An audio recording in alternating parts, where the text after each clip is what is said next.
So mina i-insulin resistance asonto kuphela nje engabala ngayo, lami ngayi-experience for years. Ngangihlushwa i-hypertension, le-PCOS, le-inflammation. Ungangikhangela yabona amadolo ami, ukhangele lo nyawo lwami laphana le-bandage, buhlungu, there was pain everywhere.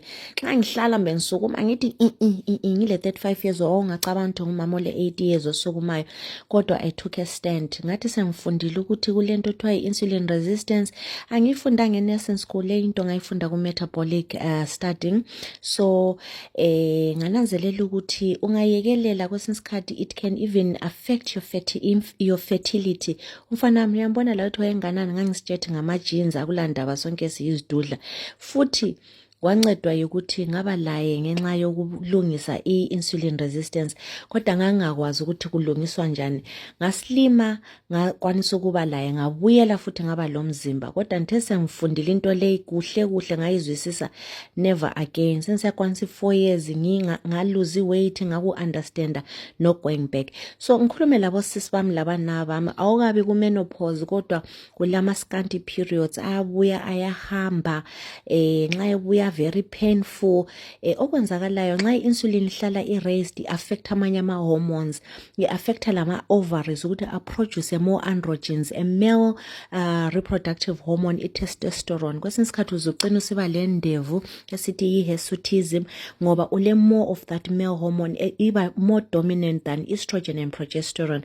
Lokhana ku-affecta i-cycle yakho, kwesinye isikhathi ku-affecta le fertility. Not everybody will get the same effects. Abanye kuba ama-fibros, kuba ngama-cysts. So enzama ukutsho ukuthi just try ukureversa i-insulin resistance. Remember ukudla high protein, high fiber, healthy fats.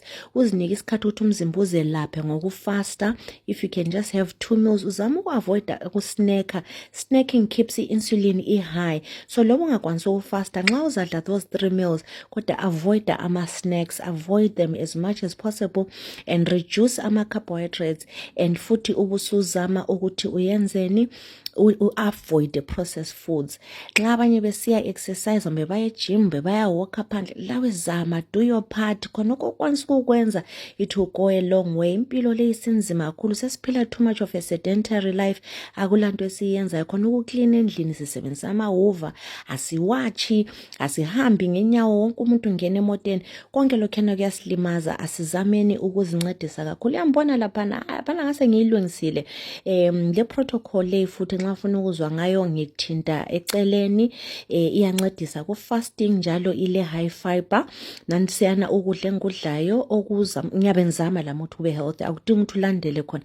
Nangena umfana wami ngitshelile ukuthi ngamlungisa, kazange faste. So kuyayenzakala, it's possible, you can do it. Uyangibona? Ngiyabona.